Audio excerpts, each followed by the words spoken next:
방탄소년단 BTS의 군입대 연기가 가능해질 전망입니다. 국회 국방위원회는 체육인뿐 아니라 대중문화예술 분야에서 활동하는 연예인도 만 30세까지 입영을 연기할 수 있도록 하는 병역법 개정안을 통과시켰습니다. 국민의힘 부산 지역 국회의원 15명 전원이 가덕도 신공항 특별법을 발의했습니다. 더불어민주당도 이르면 다음 주 특별법안을 제출할 예정이어서 신공항 문제가 내년 부산시장 보궐선거의 최대 이슈로 떠오르고 있습니다. 공수처장 후보 추천이 무산되자 더불어민주당은 법 개정을 통해 올해 안에 공수처를 출범시키겠다고 거듭 확인했습니다. 국민의힘은 야당의 거부권을 무력화하는 건 독재라며 어떤 일이 있어도 막겠다는 입장인데 다음 주 월요일 원내대표 회동 결과가 주목됩니다. 한 주간의 정치권 동향과 이슈를 짚어보는 뉴스앤 맞짱 토론. 오늘은 공수처장 후보 추천이 불발되면서 여야 대치로 이어지고 있는 공수처법 개정 문제와 어제 정부가 발표한 전세 대책의 실효성을 짚어봅니다.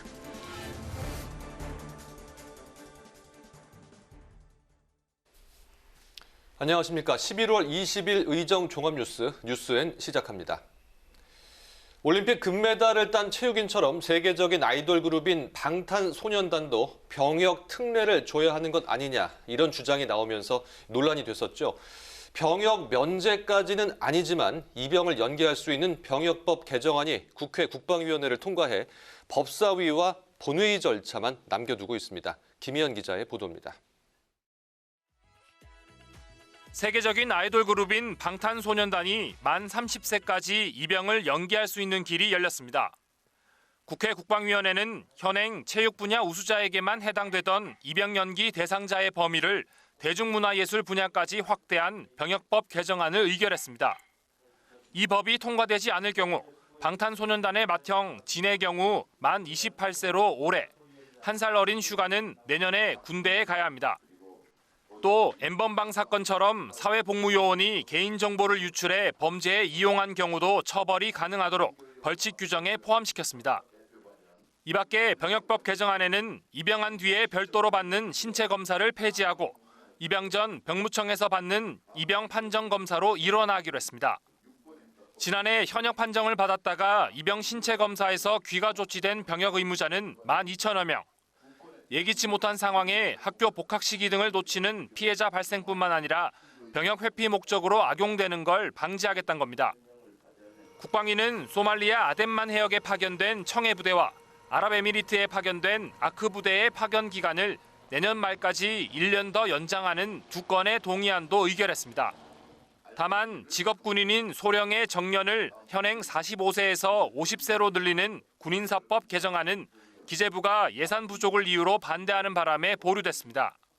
예산을 검토는 충분히 해야 되겠지만은 법을 만드는 데 있어서 예산이 너무 비중을 많이 차지하고 발목을 잡는다라는 생각을 하고 있습니다. 국방부가 제대로 재정 당국과 협의를 안 했던 결과로 이번 통과 안 됐다 저는 이렇게 생각합니다.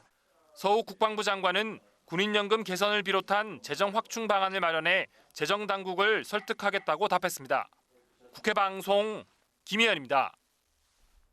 가덕도 신공항에 대한 검증의 결과 발표 이후 더불어민주당은 신공항 건설을 적극 추진하고 있습니다. 국민의힘은 오늘 부산 지역 의원 15명 전원의 이름으로 가덕도 신공항 특별법을 발의했는데 당의 내부 균열에 대한 우려가 나오고 있습니다. 홍예진 기자입니다. 국민의힘이 가덕도 신공항 추진 문제를 놓고 내홍에 휩싸이고 있습니다. 여기에 부산 지역 국회의원 전원이 가덕도 신공항 특별법을 공동 발의하면서 갈등의 골은 깊어지는 모양새입니다. 특별법은 신공항 위치를 가덕도로 명시하고 예비 타당성 조사 면제 등을 담아 공항 건설을 속도감 있게 추진할 수 있게 했습니다. 주호영 원내대표는 PK 지역 의원들이 지도부와 논의 없이 특별법을 발의했다고 질책했습니다. 주 원내대표는 검증위에서 조사 결과가 김해공항 백지화를 의미하지 않는다고 밝힌 것을 언급하며 검증 과정을 따져봐야 한다고 강조했습니다. 이어 정부 여당이 부산시장 선거를 오거돈 성추행 선거에서 신공항 문제로 바꾸기 위해 혼란을 야기하는 것이라며 내부 분열 차단에 나섰습니다. 그 과정이 제대로 된지부터 따져보고 정권과 민주당이 부산시장 선거를 위해서 나라는 생각하지 않고 던진 그 이슈에 우리가 말려들어서는 안 된다고 생각합니다. 당내 엇박자 지적을 의식한 듯 특별법을 공동 발의한 하태경 의원도 신공항 문제는 20년 넘은 지역 문제지 당내 문제가 아니라고 선을 그었지만 지역 이해관계가 맞물려 있어서 당이 한 목소리를 내기는 쉽지 않아 보입니다. 더불어민주당은 가덕도 신공항 추진에 속도를 내고 있습니다. 민주당은 가덕 신공항 건설을 최대한 신속하게 추진하겠습니다. 한정의 정책위 의장이 준비하고 있는 가덕 신공항 특별법을 통해 2030년 부산 등록 엑스포에 대비할 수 있도록 서두르겠습니다. 민주당은 국민의힘의 특별법 발의에 환영의 뜻을 밝히고 가덕도 신공항 특별법이 정기국회 내 처리될 수 있도록 노력하겠다고 밝혔습니다. 국회방송 홍혜진입니다. 고위공직자 범죄수사처장 후보 추천이 무산되면서 정기국회 막판 여야가 정면 충돌 양상을 보이고 있습니다. 민주당은 법 개정을 통해서라도 올해 안에 공수처를 출범시키겠다는 입장인데 국민의힘은 어떠한 일이 있더라도 막아내겠다며 강경 투쟁의 뜻도 내비쳤습니다. 박병석 국회의장과 여야 원내대표는 오는 23일에 회동을 갖고 막판 접점 찾기에 나섭니다. 장정현 기자가 보도합니다. 더불어민주당이 올해 안에 공수처를 출범하겠다는 의지를 거듭 밝혔습니다. 야당의 거부권이 반칙으로 악용됐다며 국회법 절차에 따라 공수처법 개정에 들어가겠다는 겁니다. 공수처법의 소수 의견 존중 규정이 악용돼 국민의 기다림을 배반한 결과가 됐습니다. 법사위가 의원들의 지혜를 모은 개정안을 국회법 절차에 따라 처리해 주기 바랍니다. 민주당은 오는 25일 법사위 법안심사소위에서 공수처법 개정 법안을 병합심사한 뒤 다음 달 2일 본회의에서 통과시킬 계획입니다. 국민의힘은 야당의 거부권을 무력화하려는 건 독재라고 반발했습니다. 공수처법을 처리할 땐 야당의 거부권을 핵심 장치라고 해놓고 이제 와서 수정하려 한다면서 민주당의 공수처법 개정 움직임을 비판했습니다. 자기들이 야당 동의받지 않고는 절대 할 수 없다고 수차 강조하고 자기들이 만들었던 법입니다. 거부권이 뭔지부터 처음부터 다시 공부를 해야 될 것 같습니다. 당내에선 강경 투쟁론도 고개를 들고 있습니다. 주 원내대표는 민주당이 함부로 법을 바꾸어 공수처장 같지 않은 처장을 임명하려 한다면 어떤 일이 있더라도 막아내겠다고 말했고 당내 최다선 의원인 정진석 의원과 3선의 장제원 의원도 SNS를 통해 독주를 막아야 한다며 투쟁을 주장했습니다. 공수처를 둘러싼 여야 대치가 가팔라지면서 내년도 예산안과 주요 쟁점 법안 처리에 차질이 우려되고 있습니다. 이런 가운데 박병석 국회의장과 여야 원내대표는 오는 23일 회동을 갖고 합의점을 모색할 예정입니다. 국회방송 장정현입니다.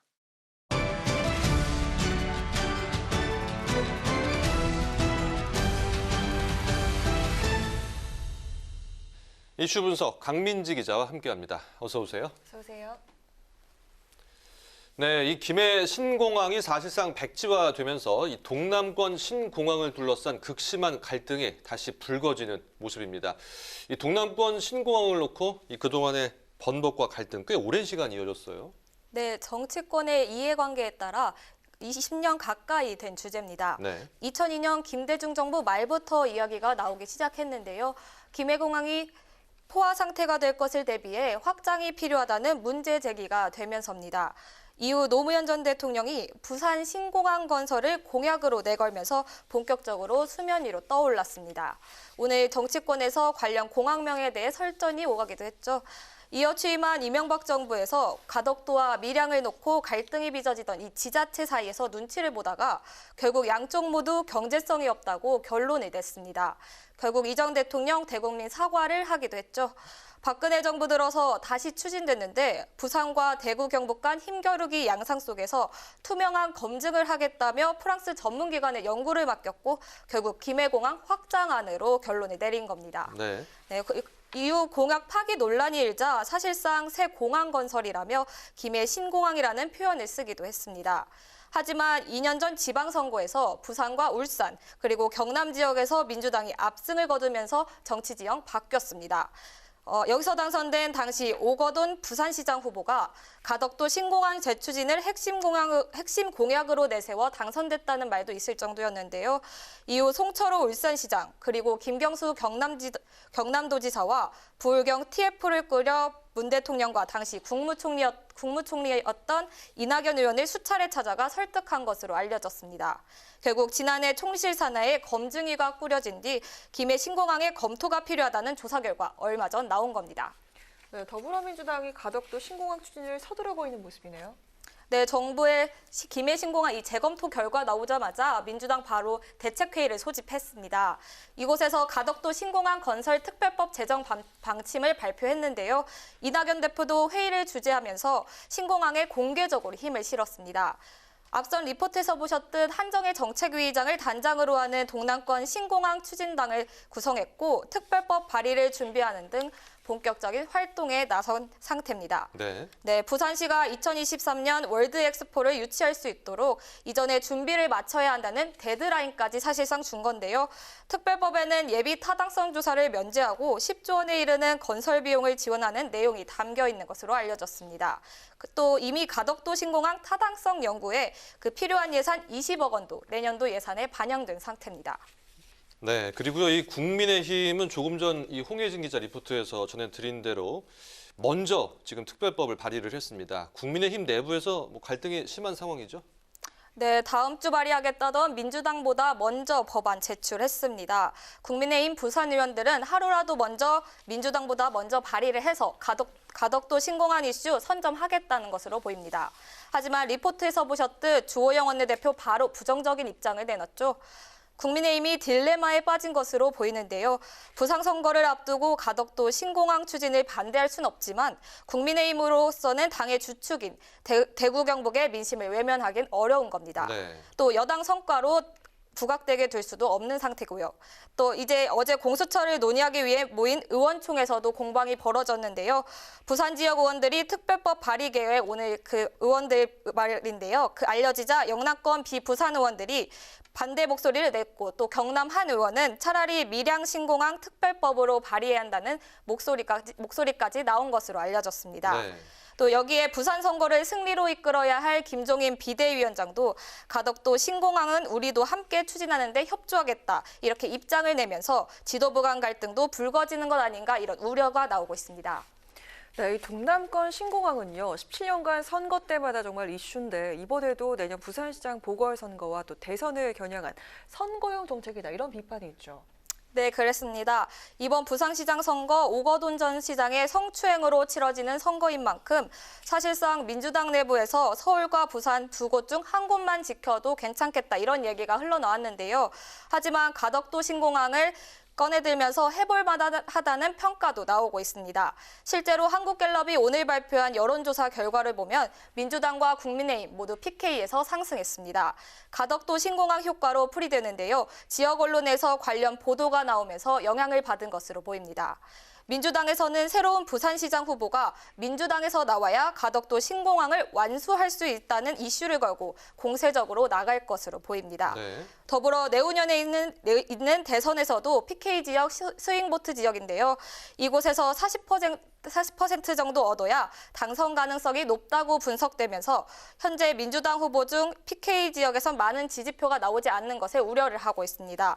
그래서 가덕도 신공항 문제를 먼저 선점하는 게 민주당으로서는 중요한 선거 전략으로 꼽히고 있는 겁니다. 네. 그러자 정의당 가덕도 신공항에 예타 면제를 두고 MB정부의 전철을 밟고 있다고 비판했고 국민의당 안철수 대표도 보궐선거 때 실컷 이용한 다음 아무 일 없다는 듯 동래파전 뒤집듯 뒤집을 것이라고 비판했습니다.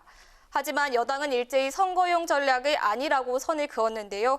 최인호 민주당 수석 대변인은 검증을 시작할 시기인 1년 6개월 전 보궐선거가 있을 줄 예상했겠느냐며 보선과 대선을 의식하면 결국 발표할 수 없었을 것이라고 반박했습니다. 여야 모두 가덕도 신공항에 속도를 붙이고 있지만 최대 10조 원 이상 드는 국책 사업인 만큼 선거 이슈보다는 철저한 검토가 필요해 보입니다. 네, 이슈 분석 오늘 여기까지 듣겠습니다. 강 기자 수고했습니다. 수고했습니다. 네, 코로나19 환자 수가 다시 급증해서 걱정스러운 상황입니다. 코로나19는 공공의료의 역할이 얼마나 중요한지 여실히 보여주고 있는데요. 오늘 국회에선 공공의료 확충 방안을 논의하는 세미나가 열렸습니다. 김세정 기자가 보도합니다. 코로나19 확산세가 연일 거세지는 상황. 의료계와 정부, 시민단체 등 각계 전문가들이 국회에 모여 머리를 맞댔는데 공공의료 강화를 한 목소리로 강조했습니다. 의료계에서 우리나라의 코로나19 치명률이 결코 낮지 않은 수준이라는 진단이 나왔습니다. 사망률과 환자 발생률을 비교한 전 세계적인 결과를 비교한 결과를 보면 다른 나라에 비교해봐서 사망률, 치명률이 그렇게 낮지 않은 국가라고 하는 점을 아실 수 있습니다. 열악한 공공의료 환경을 큰 원인으로 의료계는 보고 있습니다. 공공의료가 부족해서 코로나19 환자를 제대로 치료하지 못하고 병상과 인력을 충분히 확보하지 못했기 때문에 그것을 사회적 거리두기로 메꾸고 있고 그 결과 국민들은 굉장한 피로감을 느끼고 있습니다. 특히 치명률이 높은 중증 환자는 집중 치료를 받아야 하는데 중환자실 병상 확보에 비상이 걸렸습니다. 70만 개 중에 코로나 환자가 쓸 중환자실이 210개라는 게 이게 과연 말이나 되는 얘기인가요? 지금처럼 환자 수가 계속 폭증한다면 큰 혼란을 겪었던 대구와 같이 의료 시스템 붕괴 위기까지도 우려된다고 했습니다. 정부가 말로만 공공의료 강화를 강조한다는 비판도 나왔습니다. 공공병원에 대한 전국적인 사업 계획을 적어도 17년도나 18년도 전반기경까지는 수립해서 국가재정부 시스템에 의한 예타조사 신청을 했었을 것인데 이런 흔적은 전혀 찾아볼 수도 없습니다. 의료계는 정부가 공공의료기관의 시설과 장비를 보완하는 기존의 단편적인 접근에서 공공의료체계 전반을 강화하는 방향으로 정책 전환이 필요하다고 권고했습니다.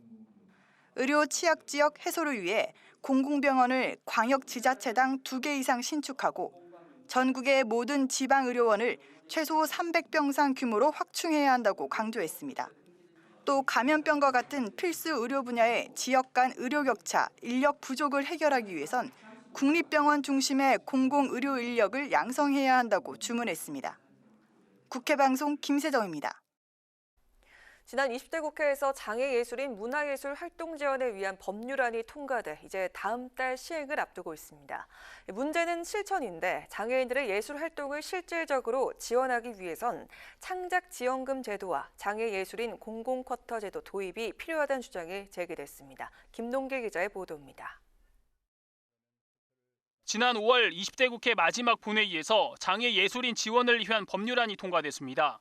이에 따라 장애인들의 창작 환경 개선과 문화예술 활동의 기회가 확대될 수 있을 것이란 기대도 높았습니다. 하지만 기존 장애수당과 겹친다는 이유로 또 공개 발표 실적이 없어 지원 대상에서 배제되는 등 우려의 목소리도 나왔습니다. 관련 토론회에서 이에 대한 대안으로 장애예술인 창작 지원금의 필요성이 거론됐는데 지원금 수준으로는 장애인 선수 경기력 향상 연구연금인 100만 원이 거론됐습니다. 또 방송, 영화, 출판, 전시회, 공연 등 모든 문화예술 활동에 장애 예술인의 2% 참여를 의무화하는 장애인 예술 공공 쿼터 제도를 도입하자는 제안도 나왔습니다. 예술인복지법이 기존에 이렇게 포섭하지 못했던 현실적인 이유 때문에 포섭하지 못했던 장애인 창작자들을 좀 더 많이 이 예술인 관련 사회보장의 그 틀 안으로 보호 안으로 들어올 수 있도록 하는 어떤. 장애 예술인을 지원할 경우 고용으로 인정해주면 기업의 장애인 의무 고용률이 높아질 수 있다는 의견도 나왔습니다. 기업은 기업 이미지를 긍정적으로 만들 수 있고 장애 예술인은 소속감을 갖고 안정적으로 창작 활동을 할 수가 있어 기업과 예술인 모두 만족할 수 있다는 겁니다. 비장애인들과의 협업 내지는 국립무용극단에서의 문화예술 기획에 장애인을 포함시킨다던가 하는 정부에서 투명하고 개방적 사고로 접근할 수 있는 방법부터 시작해 주신다면 기업은 잘 따라오지 않을까라는 생각을. 토론회를 주최한 국민의힘 김예지 의원은 장애인들도 예술 활동에 종사하고 참여할 기회를 보장받을 수 있어야 한다고 강조했습니다. 장애 예술인 지원법이 형식과 구호에 그치지 않고 장애 예술인이 문화국가 실현과 국민의 삶을 질 향상에 공헌하는 주체로서 정당한 존중을 받으며 장애예술인 지원법이 장애인 창작자에게 초점이 맞춰져 있는 상징적인 법률인 만큼 실질적인 지원을 위한 논의가 필요하다고 참석자들은 강조했습니다. 국회 방송 김동길입니다. 박병석 국회의장이 국회 상임위원장들에게 상임위가 주도권을 갖고 활동해 줄 것을 당부했습니다. 박 의장은 오늘 국회 상임위원장 초청 오찬 간담회에서 정치의 중심은 국회고 국회는 상임위 중심주의로 가야 한다며 이같이 밝혔습니다. 또 민생과 코로나19, 사회 안전망 예산과 법안이 여야 합의를 통해 통과될 수 있도록 각별한 관심을 가져달라고 말했습니다. 여야 지도부가 오늘 국립서울 현충원에서 열린 고 김영삼 전 대통령의 5주기 추모식에 참석했습니다. 박병석 국회의장은 추모사를 통해 김 전 대통령의 마지막 유언은 통합과 화해였다며 진영과 소속 정당을 넘어 국민과 국익을 위해 하나된 국민, 단결하는 대한민국을 만들어가기 위해 노력하겠다고 밝혔습니다. 참석자들은 추모식에 이어 상도동에서 열린 김영삼 도서관 개관식에 참석했습니다. 국회 내 전기차 충전소가 현재 11대에서 내년에 2배로 늘어납니다.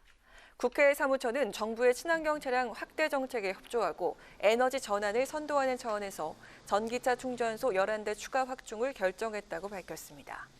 국회는 나아가 2025년까지 전기차 충전소를 51대까지 확충해 전체 주차 면소의 3% 이상을 전기차 충전소로 바꿀 계획입니다.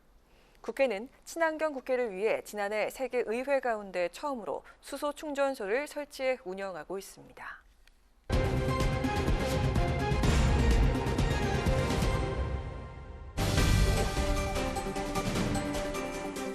사람들의 시선을 끈 오늘의 정치 뉴스 강아랑의 정치톡 시간입니다. 11월 20일 첫 번째 정치톡 만나보시죠.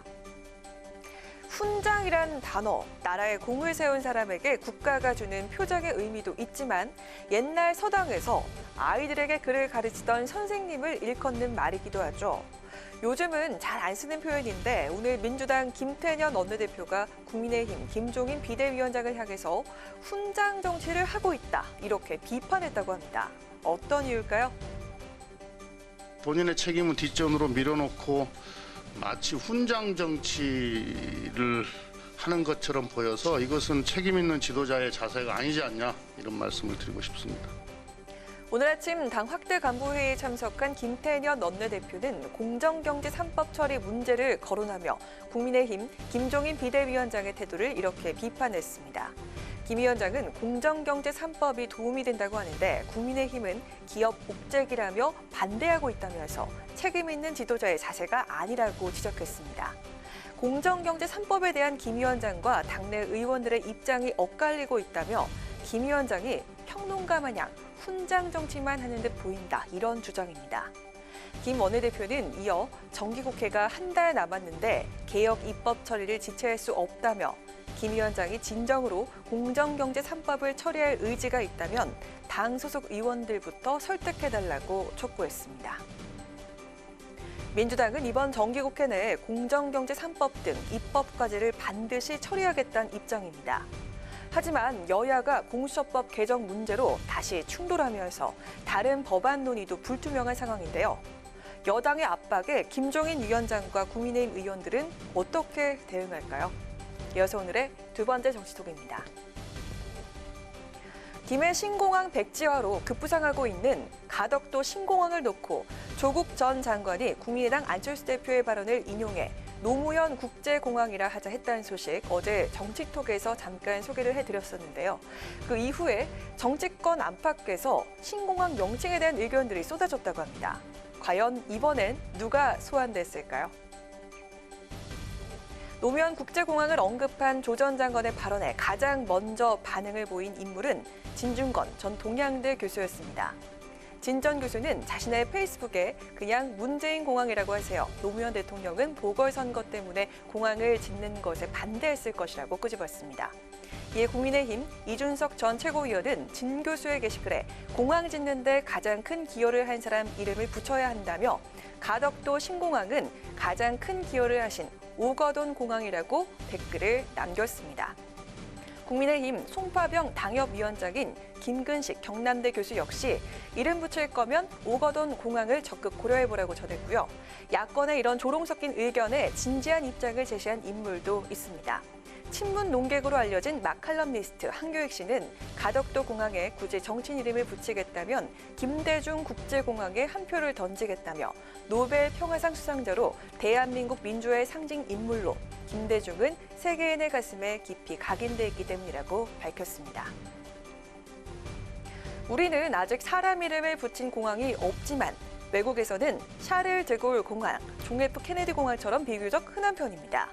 지금은 진지한 제안보다는 비꼬는 의미가 담긴 이름들이 거론되고 있긴 하지만 실제 신공항 논의가 탄력을 받는다면 구체적으로 어떤 이름들이 나오게 될지 궁금하네요.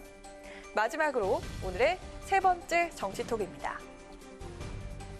민주당을 탈당한 금태섭 전 의원이 요즘 자녀 재산 문제로 시끌시끌한 편이죠.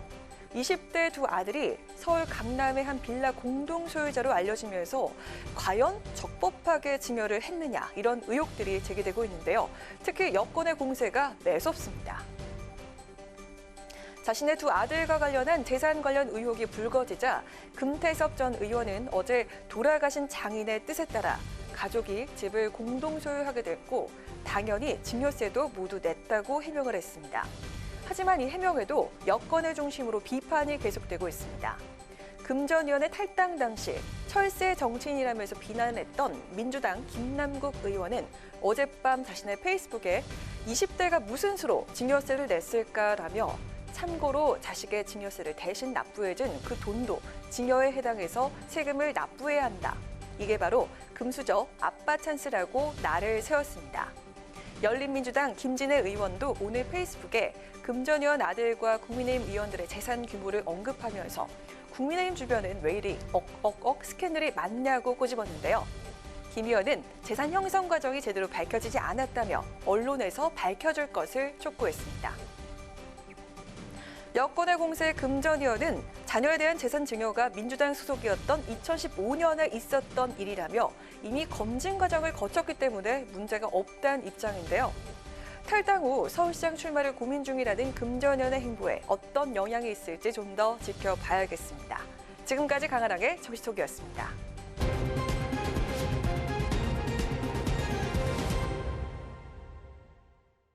네, 이번 한 주 정치권 동향과 이슈를 짚어보는 뉴스엔 맞짱 토론 순서입니다. 오늘도 김경진, 이상일 두 전 의원과 함께하겠습니다. 어서 오십시오. 어서 오세요. 안녕하십니까. 안녕하세요. 네, 이 공수처장 후보 추천위원회가 끝내 결론을 내지 못하고 활동을 중단했습니다. 여당 쪽에서는 야당이 좀 비토권을 악용했다 이런 얘기가 있고요. 또 실제 적임자가 좀 없었던 건 아닌가 이런 얘기도 나오는데요. 어떻습니까, 의견이요? 글쎄 이제 이게 기본적인 자세나 어떤 철학의 문제다라고 생각이 되는데요. 이제 큰 틀에서 보면 첫째는 애시당초 이 법을 입법할 때 야당도 동의할 수 있는 인물이 공수처장이 되도록 하겠다.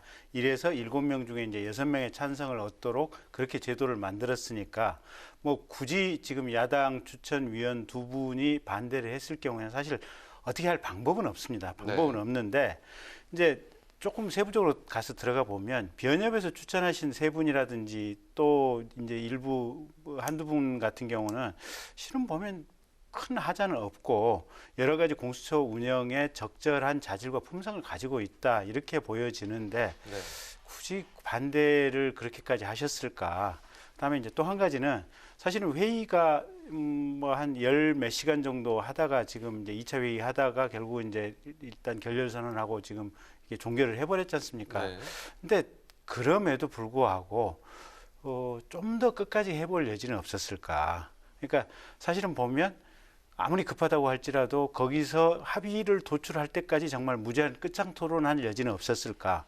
그리고 만약에 부족하면 3차 회의, 4차 회의를 해서 추가로 한두 분 더 모집을 한다든지 몇 분 더 모분수를 모집을 해서 추천위원회를 계속할 여지는 없었을까.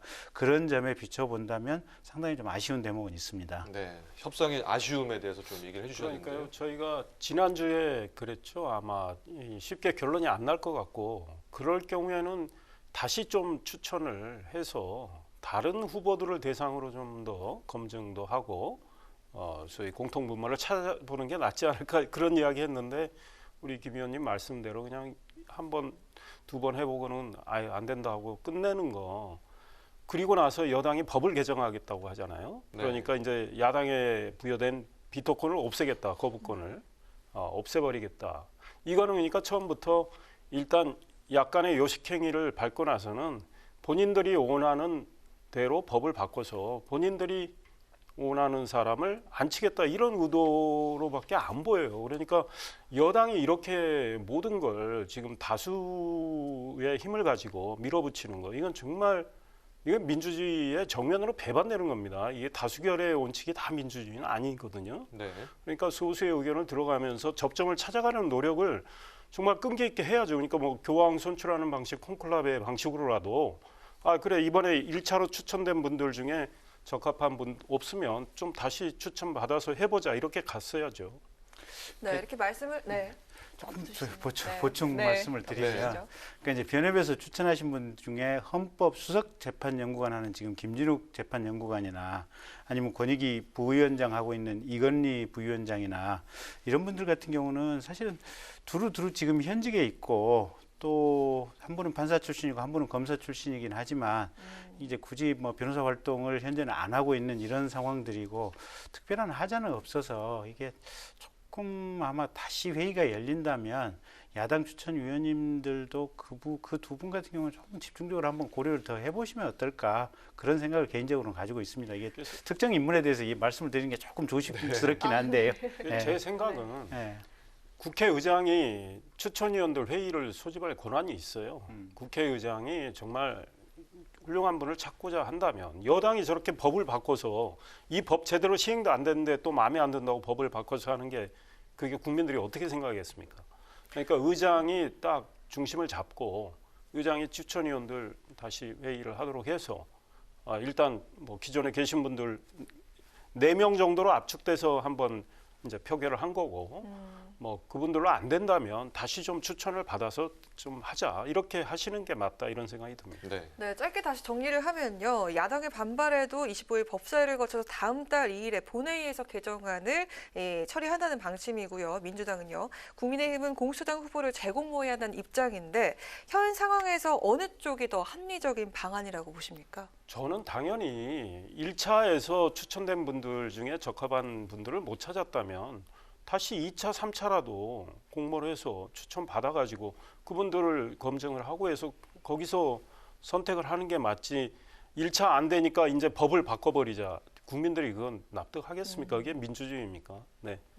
그러니까 법 개정하는 것도 실은 지금 국회법에 보면 안건조정 신청을 하면 그게 아마 120일인가 180일인가 그냥 묶여서 심사를 하도록 돼 있을 거예요. 그러니까 정부나 여당에서는 대통령님께서 하신 말씀이 있어서 어떻게든지 간에 연말 안에 지금 출범을 시키겠다 이 목표를 세우고 있는데 여당에서 안건조정 신청을 하는 순간 사실은 그게 불가능한 상황들이거든요. 그리고 이게 지금 워낙 정치적인 논란, 최근에 특히 법무부하고 검찰 사이에 지금 어떻게 보면 갈등이 대단히 뜨겁지 않습니까? 그렇죠. 그런 상황의 맥락 속에 있다 보니까 공수처장의 어떤 추천이라든지 공수처장의 임명도 법을 바꿔서 만약에 개정을 해서 임명을 하게 된다면 또 다른 정쟁이 대단히 크게 갈 소지들도 있고 또 아까 말씀드린 대로 이 새로운 개정법안에 대해서 안건조정 신청하면 더 어떻게 할 여지도 없이 한 뭐 180일로 저는 기억하고 있는데 한 6개월 이상 자연스럽게 지금 수년이 될 수밖에 없는 이런 구조거든요. 그래서 지금 이 상황에서 여야 원내대표들이 또 국회의장이나 당대표들이 좀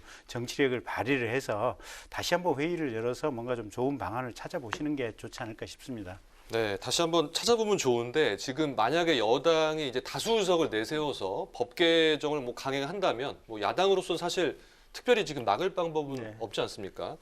그래서 좀 강한 어떤 장외 투쟁을 하겠다 뭐 이런 얘기도 나오는데요. 코로나 때문에 이거 쉽지 않을 것 같은데 어떻습니까?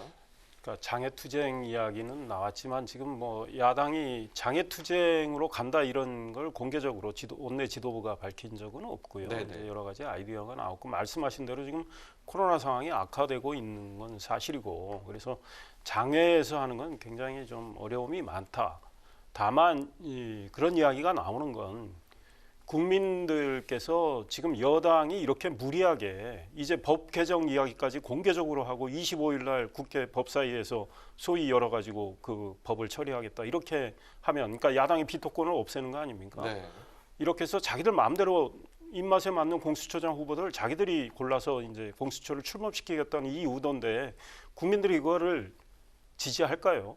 여당이 저렇게 나올수록 여당이 다수의 행포를 하고 있구나 이런 생각이 들 겁니다. 그래서 국민의힘이나 다른 정당은, 야당은 여당에 이렇게 무리수를 두는 거에 대해서 여러 가지 방식으로 국민께 알리는 그런 홍보 투쟁을 하는 수밖에 없겠다 이런 생각이 듭니다. 네.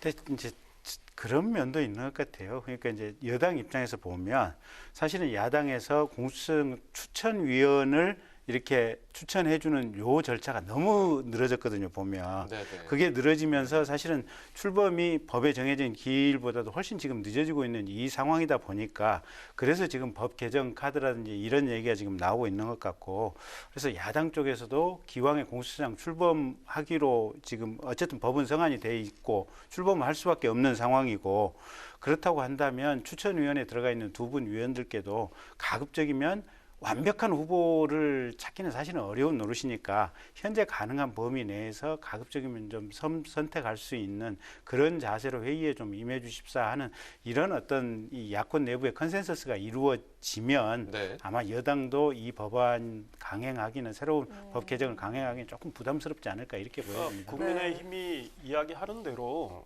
지금 추천된 분들 10분이었잖아요. 네. 그분으로는 좀 어렵다 이렇게 하면 재공모를 해서 다른 분들을 추천을 받아서 다시 논의를 하는 게, 그런 소위 말해서 인내심을 여당이 발휘해 줘야죠. 그러니까 여당이 그걸 택하느냐, 아니면 1차로 끝났으니 이제는 우리가 법 개정해서 이렇게 가겠다.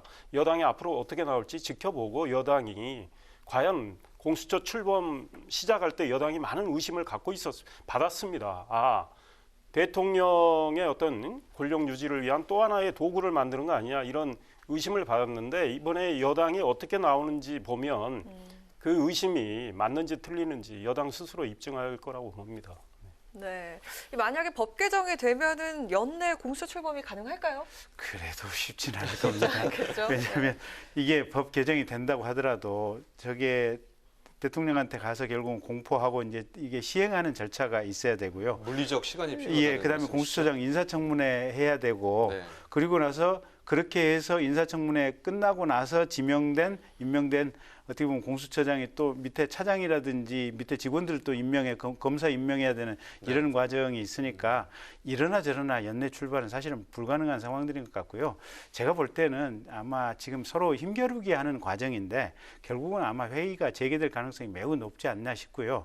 근데 이제 그럼에도 불구하고 야당이 지금 1차, 2차 회의처럼 같은 방식으로 만약에 3차, 4차 회의도 간다 이러면 그때는 국민들 입장에서 또 언론이나 여론 입장에서도 여당이 법을 개정한다고 했을 때 거기에 대해서는 아마 다들 찬성하는 입장으로 돌아설 것이기 때문에 야당 입장에서도 현재의 제도나 시스템이 비교적 잘 돼 있으니까 적극적으로 좀 이렇게 임해 주시면 좋지 않을까 이렇게 봅니다. 네, 같은 의견이시네요. 이번에 그 대한변협에서 추천한 분들 말씀을 하시는데, 이제 그분들에 대한 제가 깊이 모르기 때문에 여기서 거론할 수는 없을 것 같고, 그 변협 이제 회장이 당연직 추천위원이에요. 그런데 그분이 이번에 이렇게 하시는 거 보니까 야당 쪽에서는 의심을 할 그런 소지가 있어요. 친여 성향이구나 이런 의심을. 1차 회의가 이제 소위 말해서 난항을 겪었지 않습니까? 네. 1, 2차를 거쳐서 난항을 겪었는데, 그래서 야당 추천위원들이 좀 더 회의를 더 해서 논의를 하자 그랬더니 그 변협 회장 소용없다. 이걸로 끝내자, 종결하자 이렇게 하시는 게 과연 맞는 건지 이런 생각이 들어요. 그러니까 야당 입장에서 안 그래도 공수처 문제와 관련해서 이거는 헌법에 근거를 둔 기관도 아니고, 그래서 지금 헌법재판소의 판단을 의뢰해 놓고 있는 상황에서 지금 자꾸 공수처를 지금 정권이 서두르니까 그 기존에 갖고 있던 의심이 계속 더 커지는 상황인데, 변협 회장도 그렇게 나오니까 그럼 변협에서 추천한 분들에 대해서 또 의심을 하게 되고 이런 구조란 말이니까 신뢰가 지금 부족한데 중심을 잡아줄 분들이 오히려 친여 성향으로 이렇게 기우는 모습이 상당히 좀 안타깝다 이런 생각이 듭니다. 네. 그런데요, 이 공수처와 맞물려서 지금 연말 정국 아닙니까? 예산 정국인데요. 12월 2일까지 이제 예산안이 통과가 돼야 되는데 뭐 매년 통과가 지금 쉽지는 않습니다만 이것 때문에 지금 좀 더 어려워질 것 같은데 어떻게 보십니까? 글쎄요, 흐름을 좀 지켜봐야 되겠죠. 근데 이러나 저러나 만약에 12월 2일까지 통과가 안 되면 정부에서 제안한 예산안이 그대로 지금 본회의에 자동 상정 되게 돼 있지 않습니까? 네. 그리고 자동 상정되면 의장이 하시라도 표결에 붙이면 지금 여당이 거의 180석 가까운 네. 상황이니까 그냥 당연히 통과거든요. 그래서 야당 입장에서는 삭감하고 싶은 예산, 견제하고 싶은 예산, 그다음에 필요하면 또 경우에 따라서 증액하고 싶은 예산들 단 하나도 지금 반영될 수 없는 그런 구조이기 때문에 제가 볼 때는 이 문제는 야당이 쉽게 어떻게 보면 큰 협상력을 가지고 얘기할 수는 없는 것 같고 다만 이제 공수처법 개정 문제를 만약에 지금 현재 여당이 매우 강하게 해서 실제 현실 개정 작업까지 들어간다면 이 경우는 상황에 따라서 굉장히 극한적인 아마 정치 대립이 있을 수 있어서 거기에 예산안 문제가 같이 딸려서 아마 극한 대립의 어떤 이 흐름으로 들어갈 것 같고 그러지 않는다면 예산과 관련해서는 아마 어느 정도 타협 가능성이 좀 높아지지 않을까 이렇게 봅니다. 네, 예산 문제는 사실은 12월 2일 법정 처리 기한이지만 또 한 일주일 정도는 넘겨서 처리된 적도 많아요. 네. 이 정부 들어서도 그랬고 그렇기 때문에 예산 문제와 관련해서는 이 긴장이 좀 고조되면서 예산에 불똥이 튈 수는 있어요. 그러나 그 국민의힘이나 다른 야당이 예산을 가지고 지금 뭐 투쟁할 수 있는 그런 수단은 많지는 않습니다. 그러니까 예산은 예산대로 좀 더 심의를 해서 처리를 하고요. 대신 이제 심의를 하다 보면 약간 처리 기한이 좀 법정 시한을 못 맞출 수도 있죠. 그러나 예산은 예산대로 처리하면서 가능한 한 여야가 정말 연말에 국민들한테 뭔가 생산적인 모습을 보여주겠다 이런 각오만 있다면 그리고 특히 여당이 대통령 수차례 이야기했습니다. 협치. 오늘 또 저 박병석 국회의장은 김영삼 전 대통령 추모하면서 협치 통합 이야기했는데 말씀하지 말고 행동으로 좀 보여줬으면 좋겠어요. 그 협치가 뭡니까? 소수 의견도 최대한 반영해서 여당이 인내심 발휘해서 자기들 뜻도 어느 정도 반영하고 소수 정당 의견도 반영하고 해서 뭔가 공통분모 찾아가지고 접점의 정치를 해야 되는 거 아니겠습니까? 그러니까 여당의 인내심에 달렸다 이런 생각이 듭니다. 네, 박병석 국회의장이 다음 주 초에 여야 원내대표 회담을 주재하기로 했는데 중재안이 나올 수 있을 거라고 보십니까? 글쎄요, 잘 모르겠어요. 근데 어쨌든 중재안이 나와줘야 하고요. 그게 바로 국민들이 바라는 정치상이고 또 사실은 타협이 이루어져야만 제가 보기에는 오히려 야권에 대해서 국민들의 신뢰도 더 높아지지 않을까. 그러니까 국민들이 야권에 대한 신뢰가 낮은 이유는 너무 반대를 위한 반대를 많이 한다. 그리고 불필요한 반대를 너무 많이 한다. 지금 이 점이기 때문에 야권에서도 조금 어떤 자세나 마음을 좀 돌려서 어떻게든지 타협을 시켜야겠다. 이렇게 해주셨으면 감사하지 않을까 싶습니다. 그 말씀은 제가 동의가 좀 어려운 것이 예를 들자면 임대차 3법에 대해서 야당이 이렇게 가면 정말 더 전세 월세 대란 난다. 집값 더 폭등된다. 이 우려를 계속 했습니다. 그런데 정부가 완전히 우격다짐으로 소위 말해서 수의 힘으로 그걸 전격 통과시키고 바로 시행에 들어갔어요. 지금 이 난리가 어디서 났습니까? 이게 정부 여당 책임이에요. 야당의 목소리 반영하고 신중하게 했더라면 이렇게 안 됐을 겁니다. 지금 협치가 제대로 안 되는 것이 왜 그럽니까? 민주당이 다수의 힘으로 그대로 밀어붙이니까 협치가 안 돼요. 그런데 밀어붙여서 정말 제대로 된 것들이 얼마나 있습니까?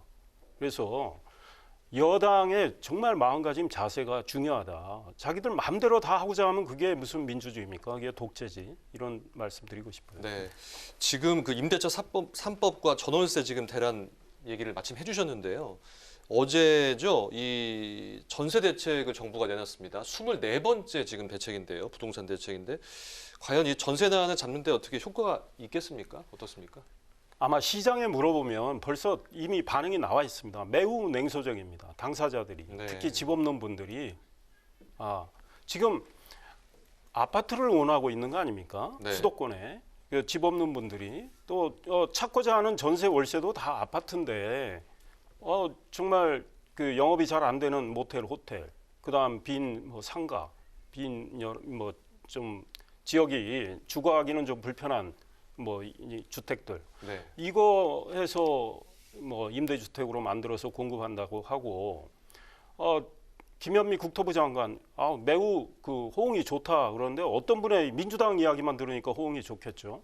그다음에 김태년 원내대표 민주당 아주 새로운 형태의 주거다. 그럼 그분들부터 거기 들어가 살아야 돼요. 장관들하고 민주당 의원들부터 자기 집 팔고 그리 들어가서 그분들 그러면 그 분양받도록 임대 아니고 분양받도록 해도 국민이 박수 칠 겁니다. 호텔방 개조할 때 방 두세 개 더 터가지고 더 넓게 하는 것도 국민들이 찬성할 거예요. 그다음에 오늘 말이죠. 민주당의 미래 주거 추진단장 진선미 의원, 이분이 국토교통위 위원장이에요. 아파트에 대한 환상을 버리면 임대 형태로도 질 좋은 주거 마련할 수 있다. 본인이 아파트 버리고 그렇게 들어가 먼저 살면서 몸소 실천을 한다면 국민들이 그 말의 진정성을 아마 믿을 겁니다. 근데 그러지 않고 나서 좋은 데니까 들어가 살라. 거기 들어가서 살 수 있는 분들이 4인 가족 데리고 들어가서 살 수 있는 분들이 얼마나 있습니까? 그리고 이번에 11만 4천 가구 정도 공급한다는데 서울의 아파트 한 2천 가구 정도밖에 안 돼요. 그러고 가지고 전월세난 해결하겠습니까?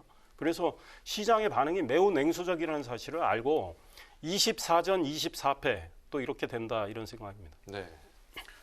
글쎄 조금 어려운 측면들은 분명히 있어요. 그러니까 이게 단기간에 집을 지어서 특히 필요로 하는 아파트를 지어서 이걸 임대용으로 공급하는 데는 사실은 부지 마련도 순간적으로 되는 것도 아니고 건설도 시간이 걸리고 결국은 이제 현재 비어 있는 공실이라든지 공 건물에 또 공 사무실을 이렇게 매입을 해서 공급을 하겠다고 하는데 분명히 이제 일정 정도의 수요를 충족해 줄 수는 있을 거예요. 왜냐하면 대학 졸업한 젊은이들 중에 주거가 없는 사람들, 아직은 결혼을 안 한 그런 분들 같은 경우는 일정 정도 이제 수요가 충족이 될 텐데 우리가 통상 생각하는 한 30대, 40대 결혼했고 그다음에 아이들이 이제 초등학교 다니는 이런 정도 상황이 있을 때 그분들의 어떤 수요를 충족시키기에는 아직은 조금 한계가 있는 것 같긴 해요. 근데 이게 정부가 이게 최선을 다해서 현재의 상황을 맞춰내는 것 외에는 다른 방법은 없지 않나 싶습니다. 그래서 어쨌든 이게 정부가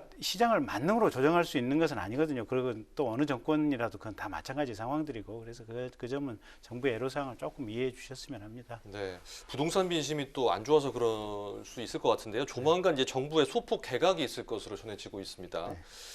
김현미 국토부 장관 또 추미애 장관이 교체를 건의를 했다고 하죠. 이낙연 대표가요, 문 대통령에게.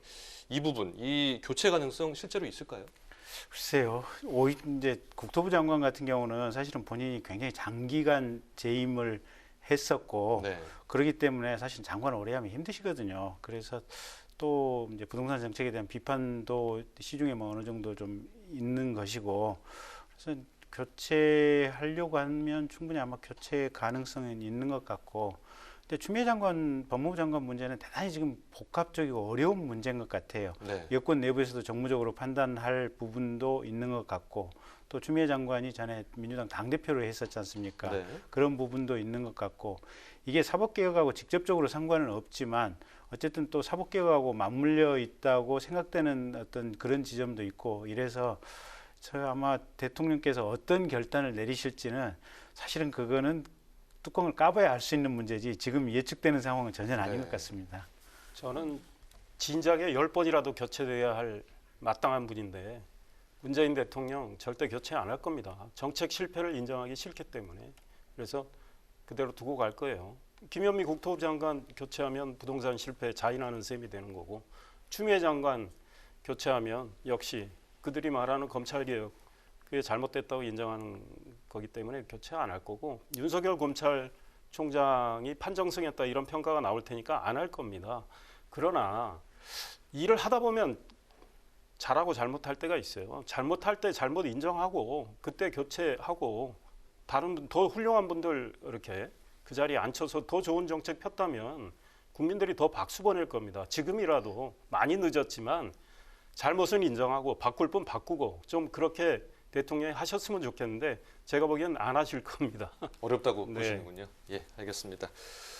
네, 뉴스엔 맞짱 토론 지금까지 김경진 전 의원, 이상일 전 의원과 함께했습니다. 오늘 말씀 감사합니다. 고맙습니다. 네, 주말인 내일은 오늘보다 기온이 더 떨어지면서 춥겠습니다. 파주와 철원 등 중부 내륙의 아침 기온이 영하권으로 떨어지겠고요. 찬바람이 불면서 낮에도 종일 쌀쌀하겠습니다. 따뜻한 옷차림으로 체온 관리 신경 쓰시기 바랍니다. 네, 오늘 뉴스에는 여기까지입니다. 편안한 주말 보내시기 바랍니다.